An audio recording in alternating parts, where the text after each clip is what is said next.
Hey, what's going on guys? This has been a video in the making. It's taken me probably about 16 to 18 hours to do over the last week, 2 weeks, just on and off where I've had spare time. This is CyberPunk 2077 if you're not aware of it. This is running on my new system, the specs below in the description, and basically I've just done loads of testing and optimization on the game, and this, what you're watching now, is actually the optimization being done on a SataIII SSD.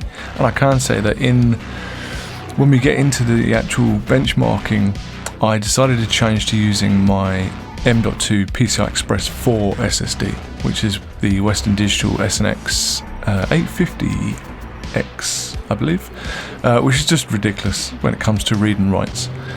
So, and primarily getting all of the data across to the graphics card.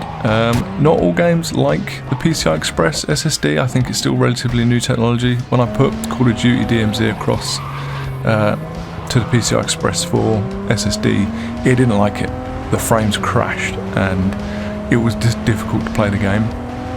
Putting that game back to the SSD, the SataIII SSD, the game became massively stable, back into the high 140 frames. So not everything likes it. I decided to put CyberPunk on it, thinking that, you know, it's been pretty heavily supported with all the new tech, and it definitely helped running it on the new SSD. Better check that out. So we get into benchmarking. This straight off the bat is just to show what the game would be like if you run the game at high ultra and then put the path tracing on. Again, I've done a few bits in the background with the system and Nvidia control panel supporting my LG monitor, which is Gsync. So obviously in the game I don't have Gsync enabled, don't need to, because the control panel is doing it all for you behind the scenes. It's a little trick that not many people are aware of. If you've got a Gsync compatible monitor, disable VSync in-game and just make sure the control panel is handling everything behind the scenes. And that goes for the same as running a game in a window mode as well. You can run a game in borderless window and Gsync will handle it all for you. So there's your stats, kind of an average of 85 frames per second with path tracing enabled and ray tracing, all the settings set to high and ultra. So now I've kind of changed it up and decided to put all the settings to kind of like a medium. I want to get those frames above 100, really. And you'd think, well, setting everything to medium and AA to like a 8 instead of the max 16 would be a negative effect, but it's actually still looks pretty damn good. So as we go through, you can see that the frames kind of like the 90 frames per second, which for path tracing enabled as well as RT is really good. This GPU, as you can see on the left hand side, is at 99%. This is one of the very few games I have which are actually pushing the GPU to the max.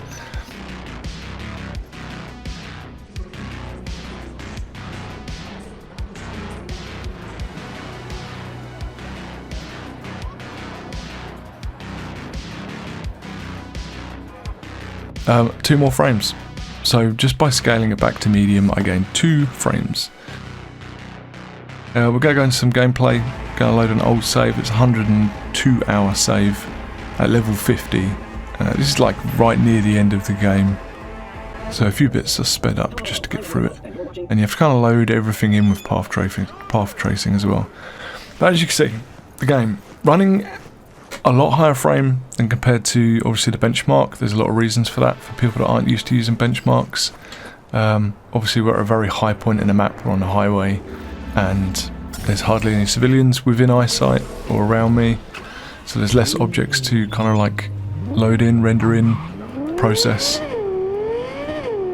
And one of the main things I found with the path tracing is just everything's a lot brighter, a lot clearer. It's like the tail lights here are really bright, the exhaust.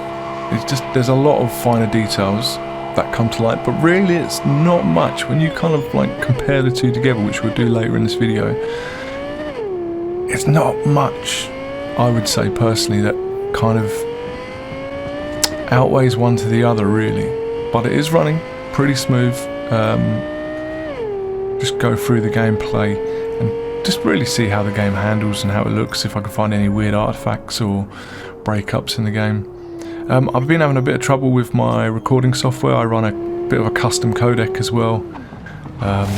Trying to record 120 frame is quite a hard task. You'd think it's easy, and a lot of software say they support it, but really it's a pretty difficult task to do.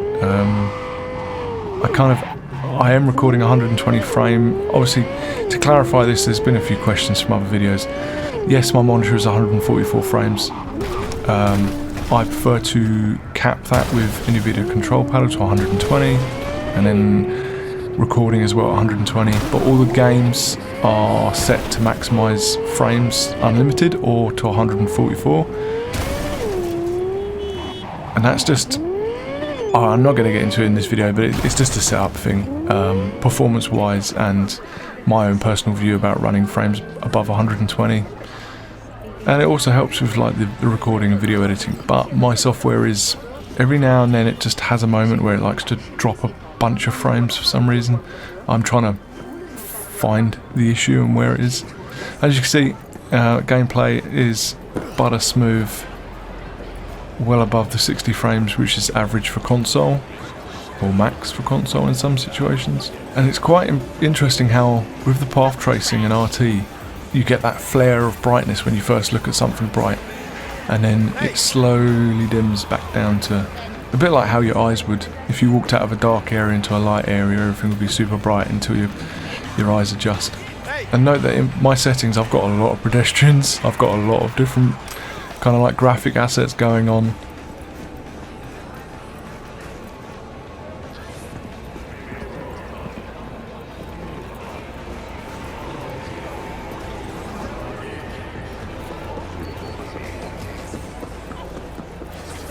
Quick cut across to like open space. Man, I just love the sound profile in this game, like the ships going over and the deep drones.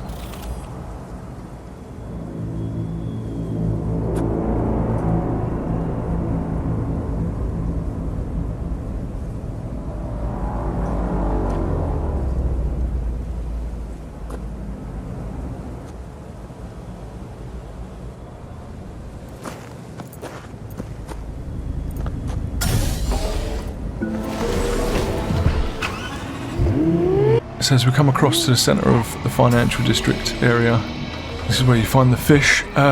These holograms are epic. I think they're amazing. Won't be long until we can actually do something like this with technology.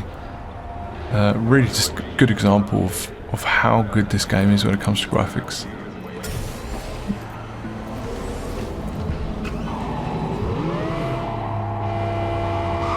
Quickly, just going to change everything from medium, stick it all back to high, just to quickly show what the in-game graphics is like when you've got it at high and ultra on with path tracing enabled.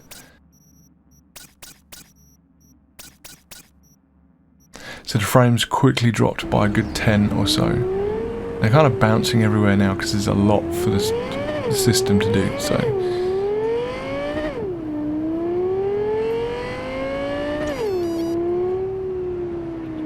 the heat haze coming off the car and stuff is so good.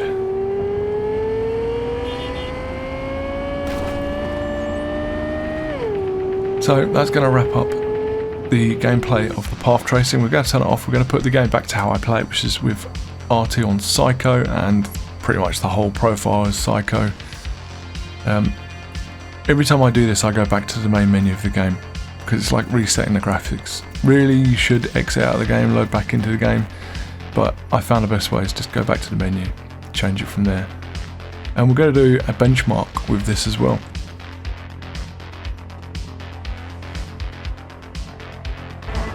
This benchmark will be real time, not sped up.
So there we go, a solid 100 plus, but 120 plus frames per second. So that was running at high ultra, Psycho as well, RT Psycho. So we're going to go into the same load, keep it the same, let everything load in. And really, as you can see, there's not much difference between the path tracing and the RT. There probably should be, and I've probably missed something. But to what I can tell, the way I'm running the game, I think the non-path tracing is my preferred. Not only because it's such high frames, like 130 frames per second, but it's just, I prefer the darker colours. But then you miss bits, like when you look at the tail lights and exhaust, it's not a bright glow that it was in the path tracing. So it's kind of a pinch of both. I think the path tracing, even though it's experimental, there's a lot to come. If I split the screen, you can kind of semi-see. I know I'm not the best at doing these videos, but you can kind of see the difference between the two. And again, if I go top bottom,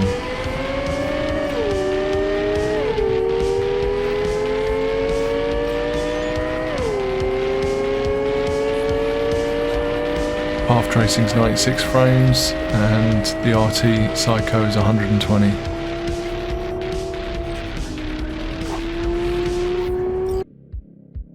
So gameplay, this is where I'm going to leave you to watch the rest of the video. I hope you've enjoyed it. I hope you kind of, it's helped some people that are playing the game and want to kind of push it to a higher max or understand the way the graphics is working with the game. And yeah, just interested in the whole frames per second gameplay, running 480 at a ridiculous level on hardware. I'm babbling now, so I'm going to let you watch the rest of this gameplay. Enjoy, and thanks for watching. Catch you in the next one. Drayke out.